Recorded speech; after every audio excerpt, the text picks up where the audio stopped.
ಮಮತಾ ಮತ್ತೆ ನಾಗರಾಜ್ ದಂಪತಿಗೆ ಇಬ್ರು ಮಕ್ಕಳು. ಮಗ ಪ್ರಶಾಂತ್ ತುಂಬಾನೇ ಬುದ್ಧಿವಂತನಾಗಿರ್ತಾನೆ. ಓದ್ ಮುಗಿಸಿ ತಂದೆ ಬಿಸ್ನೆಸ್ನೇ ನೋಡ್ಕೊಳ್ತಾ ಇರ್ತಾನೆ. ಮಗಳು ಪೂಜಾ ಬಗ್ಗೆ ಏನ್ ಹೇಳೋದೇನು, ಅವಳು ಯಾವ ರೀತಿ ಇರ್ತಾಳೆ ಅಂತ ನೀವೇ ನೋಡಿ.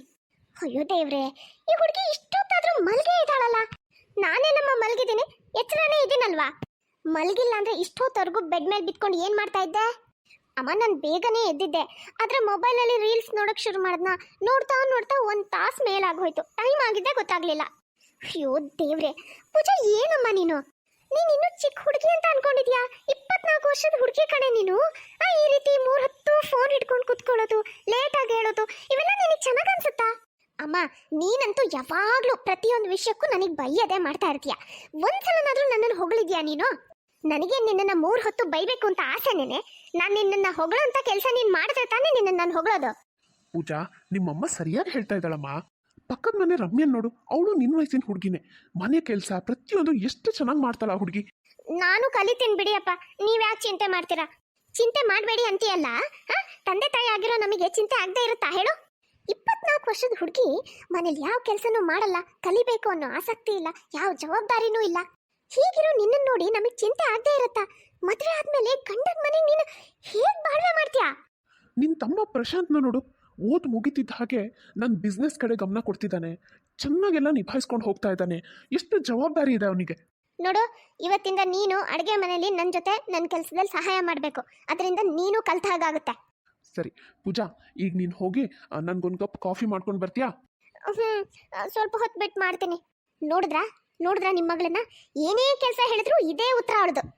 ಆಮೇಲೆ ಮಾಡ್ತೀನಿ, ಸ್ವಲ್ಪ ಹೊತ್ತು ಬಿಟ್ಟು ಮಾಡ್ತೀನಿ, ಇಲ್ಲ ನೀವೇ ಮಾಡಿ, ಇದೇ ಉತ್ತರ ಕೊಡ್ತಾಳೆ. ನನಗಂತೂ ಈ ಹುಡುಗಿ ಬಗ್ಗೆನೇ ಚಿಂತೆ ಆಗ್ತಿದೆ ಕಣೆ. ಮದುವೆ ಆದಮೇಲೆ ಗಂಡನ ಮನೇಲಿ ಹೇಗೆ ಇವಳು ಎಲ್ಲ ನಿಭಾಯಿಸೋದು?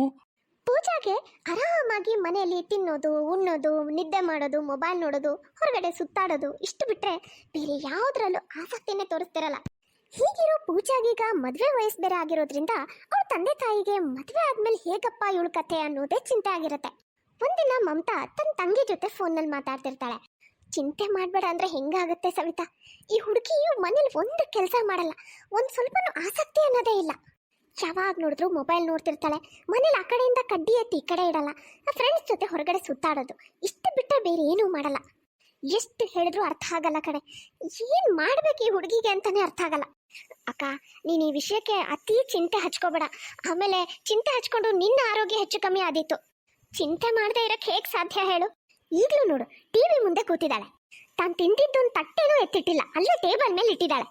ತಡಿ, ಅವಳನ್ನ ಕರಿತೀನಿ. ನಿನ್ ಜೊತೆ ಏನಾದ್ರೂ ಮಾತಾಡ್ತಾಳ ನೋಡೋಣ. ಮಾತಾಡಿದ್ರೆ ನೀನಾದ್ರೂ ಒಂದ್ ಸ್ವಲ್ಪ ಅವಳಿಗೆ ಬುದ್ಧಿ ಹೇಳೆ. ಪೂಜಾ, ನಿಮ್ ಚಿಕ್ಕಮ್ಮ ಫೋನ್ ಮಾಡಿದಾಳ ಕಣೆ, ಬಾರೆ ಅವಳ ಜೊತೆ ಮಾತಾಡು. ಹೋಗಮ್ಮ, ಯಾರು ಮಾತಾಡ್ತಾರೆ?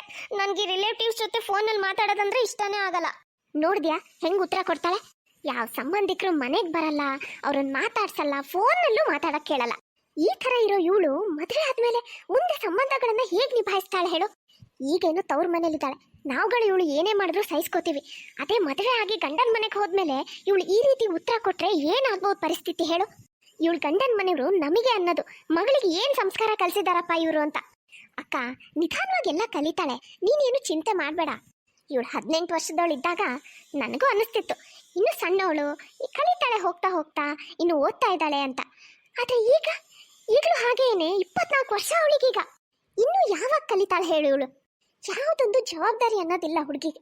ಇನ್ನು ಇವಳಿಗೆ ಮದುವೆ ಮಾಡಬೇಕು ಅಂತ ಇದ್ದೀವಿ. ಮದುವೆ ಆದ್ಮೇಲೆ ಗಂಡನ ಮನೇಲಿ ಹೇಗೆ ಇರ್ತಾಳೆ ಇವಳು? ಎಲ್ಲ ಹೇಗೆ ನಿಭಾಯಿಸ್ತಾಳೆ ಹೇಳು? ಅಕ್ಕ, ನೀನು ಸುಮ್ಮನೆ ಅತಿ ಟೆನ್ಷನ್ ಮಾಡ್ಕೊಳ್ತಾ ಇದೀಯಾ. ನೋಡು, ಪೂಜಾದು ಮದುವೆ ಸೆಟಲ್ ಆಗ್ಲಿ, ಆಮೇಲೆ ತಾನಾಗೆ ಎಲ್ಲ ಕಲಿತಾಳೆ. ನೀನು ಅವಳಿಗೊಂದು ಒಳ್ಳೆ ಸಂಬಂಧ ಹುಡುಕೋದ್ರ ಬಗ್ಗೆ ಅಷ್ಟೇ ತಲೆ ಕೆಡಿಸ್ಕೊ.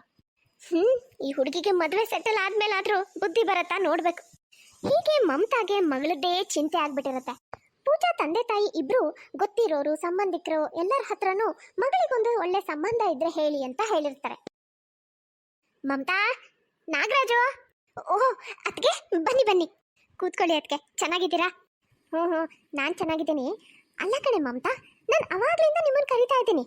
ನೀವು ಒಳಗಿದ್ರಿ ಬಿಡು, ಆದ್ರೆ ನಿನ್ನ ಮಗಳು ಪೂಜಾ ಇಲ್ಲೇ ಕೂತಿದ್ದಾಳೆ. ಇಲ್ಲೇ ಕೂತಿದ್ರು ಒಂದು ಕಣ್ಣೆತ್ತಿ ನೋಡಿದ್ರೆ ಕೇಳೋಳು ಯಾರು ಬಂದಿದ್ದಾರೆ ಅಂತ. ಪೂಜಾ, ನಿನ್ ಗಮನ ಎಲ್ಲೇ ಇರುತ್ತೆ? ಅದಕ್ಕೆ ಅವಾಗ್ಲೇ ಬಂದು ಕರಿತಾ ಇದ್ದಾರಂತೆ. ನೀನು ಇಲ್ಲೇ ಕೂತ್ರು ಅವ್ರ ಕಡೆ ನೋಡೇ ಇಲ್ವಲ್ಲ? ಯಾರಾದ್ರೂ ಮನೆಗೆ ಬಂದ ತಕ್ಷಣ ಅವ್ರಿಗೆ ಗೌರವ ಕೊಟ್ಟು ಮಾತಾಡ್ಸ್ಬೇಕು ಅಂತ ಗೊತ್ತಾಗಲ್ವಾ ನಿನ್ಗೆ? ಸಾರಿ ಆಂಟಿ, ನನ್ನ ಗಮನ ಫೋನ್ ಕಡೆ ಇತ್ತು, ನೀವು ಬಂದಿದ್ದು ಗೊತ್ತೇ ಆಗ್ಲಿಲ್ಲ. ಬೆಂಕಿ ಬಿತ್ತು ನಿಮ್ಮ ಫೋನಿಗೆ. ಅದೇನ್ ಮಕ್ಕಳು ಏನು ಫೋನ್ ನೋಡ್ತಾ ಕೂತ್ಬಿಟ್ರೆ ಯಾರು ಬಂದ್ರು ಹೋದ್ರು ಗೊತ್ತಾಗಲ್ಲ. ದೊಡ್ಡವ್ರಿಗೆ ಗೌರವ ಕೊಡೋದಂತೂ ಬಿಡು, ದೂರದ ಮಾತಾಯ್ತು. ಹೋಗ್ಲಿ ಬಿಡಿ ಅದಕ್ಕೆ, ಬೇಜಾರು ಮಾಡ್ಕೋಬೇಡಿ, ಕೂತ್ಕೊಳ್ಳಿ ಅದಕ್ಕೆ. ಅಕ್ಕ ಬಂದ್ಯಾ? ಆರಾಮಿದ್ಯಾ ಅಕ್ಕ? ಹೂನಪ್ಪ, ಆರಾಮಿದ್ದೀನಿ. ಪೂಜಾ ಹೋಗಮ್ಮ, ಒಳಗಡೆ ಹೋಗಿ ಟೀ ಮಾಡಿಕೊಂಡು ಅಕ್ಕಂಗೆ ಟೀ ಮತ್ತೆ ಏನಾದರೂ ಸ್ನ್ಯಾಕ್ಸ್ ಇದ್ರೆ ತಗೊಂಡ್ ಬಾ. ಏನು ನಾನಾ? ಪೂಜಾ ಆ, ನಾನೇ ಹೋಗ್ತೀನಿ, ಮತ್ತಿನ್ಯಾರು ಹೋಗ್ತಾರೆ? ಅಡುಗೆ ಮನೆಗೆ ಬರೋ ಪೂಜನಿಗೆ ಟೀ ಪುಡಿ ಎಲ್ಲಿದೆ, ಸಕ್ಕರೆ ಎಲ್ಲಿದೆ, ಹಾಲು ಎಲ್ಲಿದೆ ಯಾವುದೂ ಗೊತ್ತಿಲ್ಲ. ಅಮ್ಮ, ಟೀ ಪುಡಿ ಸಕ್ಕರೆ ಎಲ್ಲ ಎಲ್ಲಿಟ್ಟಿದ್ಯಾ?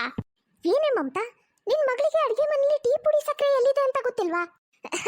ಅದಕ್ಕೆ ಅದು ನಾನು ಟೀ ಪುಡಿ ಸಕ್ಕರೆ ಜಾಗ ಬದಲಾಯಿಸಿದ್ದೆ, ಅದಕ್ಕೆ ಕೇಳ್ತಾ ಇದ್ದಾಳೆ. ಪೂಜಾ, ಅಲ್ಲೇ ಡ್ರಾರ್ ಹತ್ರ ಇದೆ, ಸ್ವಲ್ಪ ಸರಿಯಾಗಿ ನೋಡಮ್ಮ. ಡ್ರಾರ್ ಎಲ್ಲಿದೆಯಮ್ಮ? ಅಲ್ಲ, ನಿನ್ ಮಗಳು ಅಡುಗೆ ಮನೆ ಕಡೆ ತಲೆ ಹಾಕ್ತಾಳೋ ಇಲ್ವೋ? ಇಲ್ಲ, ಅದಕ್ಕೆ ಬರ್ತಾಳೆ, ಆದ್ರೆ ಏನ್ ಮಾಡೋದು, ಪದೇ ಪದೇ ಪಾಪ ಮರ್ತು ಹೋಗ್ಬಿಡ್ತಾಳೆ. ಪೂಜಾ, ಅಲ್ಲಿ ಗ್ಯಾಸ್ ಸ್ಟವ್ ಹತ್ರ ಇದೆ ನೋಡಮ್ಮ. ಹಾ, ಸಿಕ್ತು. ಸಿಕ್ತಂತೆ. ನಮ್ಮ ಮಗಳು ಪೂಜಾ ಬುದ್ಧಿವಂತೆ. ಅಮ್ಮ, ಟೀಗೆ ಹಾಲು ಎಷ್ಟು ಹಾಕ್ಬೇಕು? ಅದಕ್ಕೆ ಒಂದ್ ನಿಮಿಷ ಬಂದೆ. ಅಲ್ಲ, ಈ ಹುಡುಗಿ ಅದು ಏನ್ ಕಲ್ತಿದ್ದಾಳೆ ಅಂತ. ಒಂದ್ ಕಪ್ ಟೀಗೆ ಹಾಲು ಎಷ್ಟು ಹಾಕ್ಬೇಕು ಅಂತಾನು ಗೊತ್ತಿಲ್ವೇನೆ ನಿನ್ಗೆ? ಟೀ ಪುಡಿ ಎಲ್ಲಿದೆ ಗೊತ್ತಿಲ್ಲ, ಸಕ್ಕರೆ ಎಲ್ಲಿದೆ ಗೊತ್ತಿಲ್ಲ. ಅದಕ್ಕೆ ಎದುರಿಗೆ ನನ್ನ ಮರ್ಯಾದೆ ಕಳೆದಿಯಲ್ಲ. ಎಷ್ಟು ಸಲ ಹೇಳಿದ್ದೀನಿ, ಅಡುಗೆ ಮನೆಗೆ ಬಂದು ನನ್ನ ಜೊತೆ ಒಂದ್ ಸ್ವಲ್ಪ ಕೆಲಸ ಮಾಡು, ಎಲ್ಲ ಗೊತ್ತಾಗತ್ತೆ ಅಂತ. ಎಲ್ಲಿ ಕೇಳಬೇಕು? ಮಹಾರಾಣಿಗೆ ಇಡೀ ದಿನ ಟೈಮ್ ಪಾಸ್ ಮಾಡಬೇಕು. ಬೈಬೇಡಮ್ಮ, ಈ ಟೀಗೆ ಹಾಲು ಎಷ್ಟು ಹಾಕ್ಬೇಕು ಅಂತ ಹೇಳು. ಹೋಗ್ಲಿ ಬಿಡಮ್ಮ ಮಹಾತಾಯಿ, ನಾನೇ ಮಾಡ್ತೀನಿ. ನಿನಗೆ ನಾನು ಹೇಳಿ ಹೇಳಿ ನಿನ್ನ ಕೈಲಿ ಮಾಡಿಸೋಷ್ಟೊತ್ತಿಗೆ ಅದಕ್ಕೆ ಹೊರಡ್ತಾರಷ್ಟೇ. ಥ್ಯಾಂಕ್ ಯು ಅಮ್ಮ. ಅಯ್ಯೋ ದೇವ್ರೆ, ಈ ಹುಡುಗಿಗೆ ಏನು ಅನ್ಸದೇ ಇಲ್ವಲ್ಲ. ಮಮತಾ ತಾನೇ ಟೀ ಮಾಡಿ ತಗೊಂಡ್ ಬರ್ತಾಳೆ. ಅದಕ್ಕೆ ಟೀ ತಗೊಳ್ಳಿ. ಮಮತಾ, ನಿನ್ನ ಮಗಳಿಗೊಂದು ಸ್ವಲ್ಪ ಅಡಿಗೆ ಗಿಡಿಗೆ ಹೇಳ್ಕೊಡೋದಲ್ಲೇನೆ, ಮದುವೆ ಆದ್ಮೇಲೆ ಗಂಡನ ಮನೇಲಿ ಹೆಂಗ್ ಮಾಡ್ತಾಳೆ ಇವಳು? ಹಾ ಅದಕ್ಕೆ, ಮದುವೆ ಆಗಷ್ಟೊಳಗಡೆ ಎಲ್ಲ ಕಲಿತಾಳೆ ಬಿಡಿ. ಅಕ್ಕ, ನಿನಗೆ ಗೊತ್ತಿರೋ ಹಾಗೆ ಯಾವ್ದಾದ್ರೂ ಒಳ್ಳೆ ಸಂಬಂಧ ಇದ್ರೆ ಹೇಳಕ್ಕ. ಹೂನಪ್ಪ, ಸಂಬಂಧ ಹೇಳೋದೇನೋ ಸರಿ, ಅವಳಿಗೆ ಸಂಬಂಧ ಹುಡ್ಕೋಕ್ಕೂ ಮೊದಲು ನಿನ್ನ ಮಗಳು ಹೆಂಗಿದ್ದಾಳೆ ಅಂತ ಸ್ವಲ್ಪ ನೋಡು. ಒಂದು ಅಡುಗೆ ಕೆಲಸ ಮಾಡೋದು ಗೊತ್ತಿಲ್ಲ, ಮನೆಗೆ ಬಂದವ್ರನ್ನ ನೆಟ್ಟಿಗೆ ಮಾತಾಡ್ಸೋದು ಗೊತ್ತಿಲ್ಲ, ಏನೂ ಗೊತ್ತಿಲ್ಲ. ಈ ಥರ ಇರೋ ಹುಡುಗಿನ ಯಾರಪ್ಪ ತಮ್ಮನ್ನೇ ಸೊಸೆ ಮಾಡ್ಕೋತಾರೆ? ಹೂನಕ್ಕ, ನನ್ಗೆ ಅರ್ಥ ಆಗುತ್ತೆ, ಆದರೆ ಏನು ಮಾಡೋದು ಹೇಳು, ಭಾಳ ಮುದ್ದಿಂದ ಬೆಳೆಸ್ಬಿಟ್ವಿ, ಕಲ್ತ್ಕೋತಾಳೆ, ಹೋಗ್ತಾ ಹೋಗ್ತಾ ಕಲಿತಾಳೆ ಬಿಡು. ನೋಡಪ್ಪ, ಮೊದಲು ನಿಮ್ಮ ಮಗಳಿಗೆ ಎಲ್ಲ ಕಲಿಸ್ರಿ, ಆಮೇಲೆ ಬೇಕಿದ್ರೆ ಯಾವುದಾದ್ರೂ ಒಳ್ಳೆ ಸಂಬಂಧ ಇದ್ರೆ ನಾನು ಹೇಳ್ತೀನಿ. ಸರಿ ಅದಕ್ಕೆ. ಮಗಳ ಬಗ್ಗೆ ಮನೆಗೆ ಬಂದಿರೋ ನೆಂಟರು ಬಾಯಲ್ಲಿ ಈ ಥರ ಮಾತು ಕೇಳಿ ಮಮತಾ ಮತ್ತು ನಾಗರಾಜ್ ಇಬ್ಬರಿಗೂ ಬೇಜಾರಾಗುತ್ತೆ. ಆದರೆ ಅವ್ರು ಹೇಳ್ತಾ ಇರೋದ್ರಲ್ಲಿ ಏನೂ ತಪ್ಪಿಲ್ಲ, ಯಾಕಂದರೆ ತಮ್ಮ ಮಗಳು ಇರೋದೇ ಹಾಗೆ ಅನ್ನೋದು ಅವ್ರಿಗೆ ಗೊತ್ತಿರುತ್ತೆ.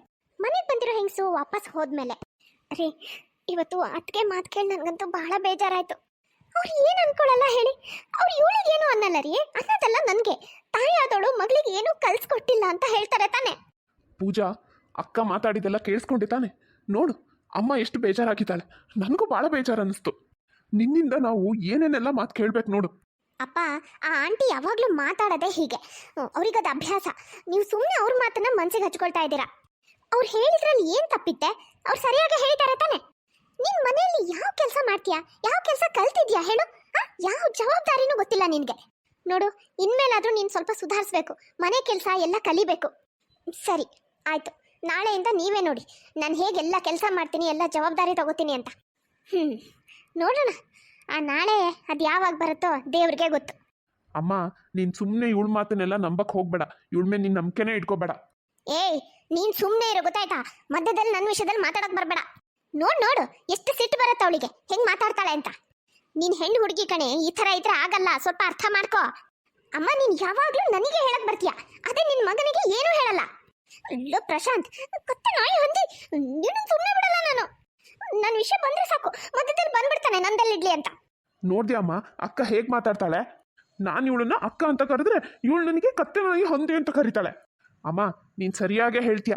ಇವಳು ಗಂಡನ ಮನೆಗೆ ಹೋಗೋದು ಹೇಗೆ ಜೀವನ ಮಾಡ್ತಾಳೋ ಏನೋ, ಅಲ್ಲಿ ಹೋಗಿನೂ ನಿಮ್ಮ ಮರ್ಯಾದೆ ಕಳೀತಾಳೆ ಅಷ್ಟೇ, ಇನ್ನೇನು ಮಾಡಲ್ಲ ಇವಳು. ನೋಡು, ಉರಿಯೋ ಬೆಂಕಿಗೆ ತುಪ್ಪ ಹಾಕೋ ಕೆಲಸ ಹೇಗೆ ಮಾಡ್ತಾನೆ ಅಂತ.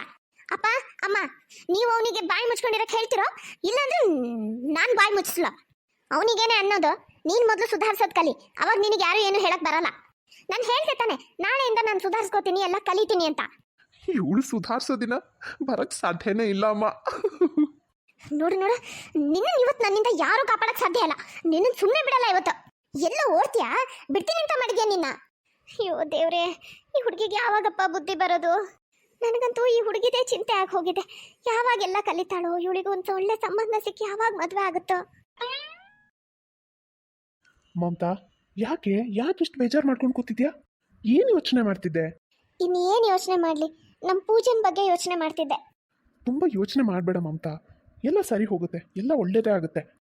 ಅವಳಿಗೊಬ್ಬ ಒಳ್ಳೆ ಹುಡುಗ ಸಿಕ್ಕು, ಒಳ್ಳೆ ಜೀವನ ಸಿಕ್ಬಿಟ್ರೆ ಅಷ್ಟೇ ಸಾಕು. ನೀನು ಅನ್ಕೊಂಡಿರೋದು ಆಯ್ತು ಅಂತಾನೆ ಅನ್ಕೋ. ನಮ್ಮ ಪೂಜನಿಗೆ ಒಂದು ಒಳ್ಳೆ ಸಂಬಂಧ ಸಿಕ್ಕಿದೆ. ನಾಳೆ ಹುಡುಗನ ಕಡೆಯವರು ಅವಳು ನೋಡಕ್ ಬರ್ತಾ ಇದ್ದಾರೆ. ಹೌದಾ? ನೀವು ನಿಜ ಹೇಳ್ತಿದ್ದೀರಾ? ನಾನು ಈಗ ವಾಕ್ ಮಾಡೋಕ್ಕೆ ಅಂತ ಹೋಗಿದ್ನಲ್ಲ, ಆವಾಗ ನನ್ನ ಫ್ರೆಂಡ್ ಒಬ್ಬ ಸಿಕ್ಕಿದ್ದ. ಹಾಗೆ ನಮ್ಮ ಮಕ್ಕಳು ಅವ್ರ ಮದುವೆ ಈ ವಿಷಯ ಎಲ್ಲ ಬಂತು. ಆವಾಗ ಅವನು ಅವ್ರ ಸಂಬಂಧಿಕರಲ್ಲಿ ಒಬ್ಬ ಒಳ್ಳೆ ಹುಡುಗ ಇದ್ದಾನೆ ಅಂತ ಹೇಳ್ದ. ಭಾಳ ಒಳ್ಳೆ ಹುಡುಗ ಅಂತೆ, ಒಳ್ಳೆ ಕುಟುಂಬ ಅಂತೆ. ಅವನು ಇವತ್ತೇ ಆ ಹುಡುಗನ ಮನೆಯವ್ರ ಹತ್ರ ಮಾತಾಡಿ ನಾಳೆನೇ ನೋಡೋಕ್ಕೆ ಬರೋ ಹಾಗೆ ಮಾಡ್ತೀನಿ ಅಂತ ಹೇಳಿದ್ದಾನೆ. ಭಗವಂತ, ನಿನಗೆ ಕೋಟಿ ಕೋಟಿ ಧನ್ಯವಾದಗಳು. ಹುಡುಗನ ಹೆಸರು ಮನೋಜ್ ಅಂತ, ಸ್ವಂತ ಬಿಸ್ನೆಸ್ ಮಾಡ್ತಾ ಇದ್ದಾನೆ.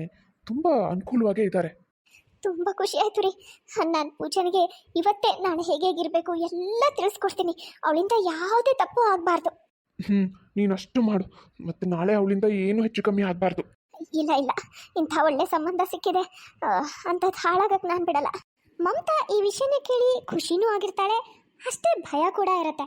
ಮಾರನೇ ದಿನ ಬೆಳಿಗ್ಗೆಯಿಂದನೇ ಮಗಳಿಗೆ ಅವರೆಲ್ಲ ಬಂದಾಗ ಹಾಗಿರ್ಬೇಕು ಹೀಗಿರ್ಬೇಕು ಅಂತ ಹೇಳ್ಕೊಡ್ತಾ ಇರ್ತಾಳೆ. ಅಮ್ಮ, ನಿನ್ನೆಯಿಂದ ನನಗಿದನ್ನೇ ಒಂದು 100 ಸಲ ಹೇಳಿದ್ಯಾ. ನಾನು ಹೇಳಿದ್ದೀನಿ ತಾನೆ, ನಾನು ಏನು ಮಿಸ್ಟೇಕ್ ಮಾಡಲ್ಲ, ನಾನು ಎಲ್ಲ ಮ್ಯಾನೇಜ್ ಮಾಡ್ತೀನಿ ಅಂತ. ನಾನು ಇಷ್ಟು ಸಲ ನಿನಗೆ ಹೇಳೋಕ್ಕೆ ಕಾರಣ ನೀನೇ. ನೀನು ಇಲ್ಲಿವರೆಗೂ ನಡ್ಕೊಂಡಿರೋ ರೀತಿ, ಇಲ್ಲಿವರೆಗೂ ಯಾವ ಜವಾಬ್ದಾರಿ ತಗೊಂಡಿದ್ಯಾ, ಯಾವ ಕೆಲಸ ಸರಿಯಾಗಿ ಮಾಡಿದ್ಯಾ, ಮನೆಗೆ ಯಾರಾದರೂ ಬಂದರೆ ಅವ್ರನ್ನ ಹೇಗೆ ಮಾತಾಡಿಸ್ಬೇಕು ಅಂತಲೂ ನಿನಗೆ ಗೊತ್ತಿಲ್ಲ. ಹೀಗಿರೋ ನಿನಗೆ ಎಷ್ಟು ಸಲ ಹೇಳ್ಕೊಟ್ರು ಕಡಿಮೆನಮ್ಮ. ಅಮ್ಮ, ನೀನು ಏನು ಹೆದರಬೇಡ, ನಾನು ತುಂಬ ಚೆನ್ನಾಗೆಲ್ಲ ನಿಭಾಯಿಸ್ತೀನಿ. ನೀನು ಎಷ್ಟು ಚೆನ್ನಾಗೆಲ್ಲ ನಿಭಾಯಿಸ್ತೀಯ ಅಂತ ನಮಗೆ ಗೊತ್ತು. ಅದಕ್ಕೆ ತಾನೇ ನಮಗೆ ಇಷ್ಟೊಂದು ಭಯ ಆಗಿರೋದು. ನೀನು ಬಾಯ್ ಮುಚ್ಚು, ಕತ್ತೆ ನಾಯಿ ಹಂದಿ ಬಂದ್ಬಿಟ್ಟ ಮಧ್ಯದಲ್ಲಿ ಮಾತಾಡಕ್ಕೆ. ಅಮ್ಮ, ಹೇಳಮ್ಮ ಅವನಿಗೆ. ಅಮ್ಮ ತಾಯಿ, ಅವರೆಲ್ಲ ಬಂದಾಗ ಮತ್ತೆ ಅವರೆದ್ರಿಗಿಂತ ಶಬ್ದಗಳನ್ನೆಲ್ಲ ಯೂಸ್ ಮಾಡಿಬಿಟ್ಟಿಯ.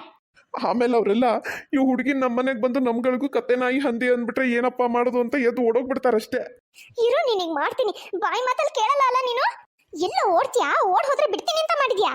ಅಯ್ಯೋ ದೇವ್ರೇ, ಈ ಹುಡುಗಿಗೆ ಏನಪ್ಪ ಮಾಡಲಿ ನಾನು? ಹೇಗೆ ಬುದ್ಧಿ ಹೇಳಿ? ಭಗವಂತ, ನೀನೇ ಎಲ್ಲ ನೋಡ್ಕೋಬೇಕಪ್ಪ. ಪೂಜಾ ಸೀರೆ ಉಟ್ಕೊಂಡು ಚಂದ ರೆಡಿ ಆಗ್ತಾಳೆ. ಅಮ್ಮ, ಹುಡುಗ ಮತ್ತೆ ಹುಡುಗನ ತಾಯಿ ಬಂದಿದ್ದಾರೆ. ಅಕ್ಕನ ಕರ್ಕೊಂಡು ಆಚೆ ಬಾ ಅಮ್ಮ. ಸರಿ ಸರಿ, ನಡಿ ನಡಿ ಹೋಗೋಣ. ಏನ್ ನಡಿ ನಡಿ ಹೋಗೋಣ ಅಂತಿದ್ಯಾ? ಸ್ವಲ್ಪ ನಯ ನಾಜೂಕು ಇರ್ಲಿ ಕಣೆ. ಹುಡುಗನ ಕಡೆಯವರು ನಿನ್ನ ನೋಡಕ್ ಬಂದಿರೋದು ನೆನ್ಪಿರ್ಲಿ. ನಡಿ, ಅದಕ್ಕೂ ಮೊದಲು ಟೀ ಎಲ್ಲ ರೆಡಿ ಮಾಡಿಟ್ಟಿದ್ದೀನಿ, ತಗೊಂಡು ಆಚೆ ಬರಂತೆ. ಆಯ್ತಮ್ಮ. ನೋಡ್ ಪೂಜಾ, ಅಮ್ಮ ಮತ್ತೆ ಕೊರಿಬೇಡ. ನೀನು ಹೇಳಿದ್ದೆಲ್ಲ ನನಗೆ ನೆನಪಿದೆ, ನಾನು ಹುಷಾರಾಗಿರ್ತೀನಿ, ಎಲ್ಲ ಮ್ಯಾನೇಜ್ ಮಾಡ್ತೀನಿ. ಪೂಜಾಳ ತಾಯಿ ಭಯಪಟ್ಟ ಹಾಗೆ ಏನೂ ಆಗಲ್ಲ. ಯಾಕೆ ಅಂದರೆ ಪೂಜಾ ಹುಡುಗನ ಮನೆಯವ್ರ ಎದುರಿಗೆ ತುಂಬ ಒಳ್ಳೆ ರೀತಿಯಲ್ಲಿ ನಡ್ಕೋತಾಳೆ, ಅವ್ರ ಜೊತೆ ತುಂಬ ಚೆನ್ನಾಗಿ ಮಾತಾಡ್ತಾಳೆ. ಹಾಗಾಗಿ ಹುಡುಗನ ಮನೆಯವರು ಪೂಜಾನ ಒಪ್ಕೋತಾರೆ, ಪೂಜಾ ಕೂಡ ಹುಡುಗನ ಒಪ್ಕೋತಾಳೆ. ಅಯ್ಯಪ್ಪ, ನಾನು ಇವತ್ತು ಎಷ್ಟು ಖುಷಿಯಾಗಿದ್ದೀನಿ ಅಂದರೆ ಅದನ್ನು ನಾನು ಹೇಳೋಕ್ಕೆ ಸಾಧ್ಯ ಇಲ್ಲ. ಹೌದು ರೀ, ನಾನು ಇವತ್ತು ತುಂಬ ಸಂತೋಷವಾಗಿದ್ದೇನೆ.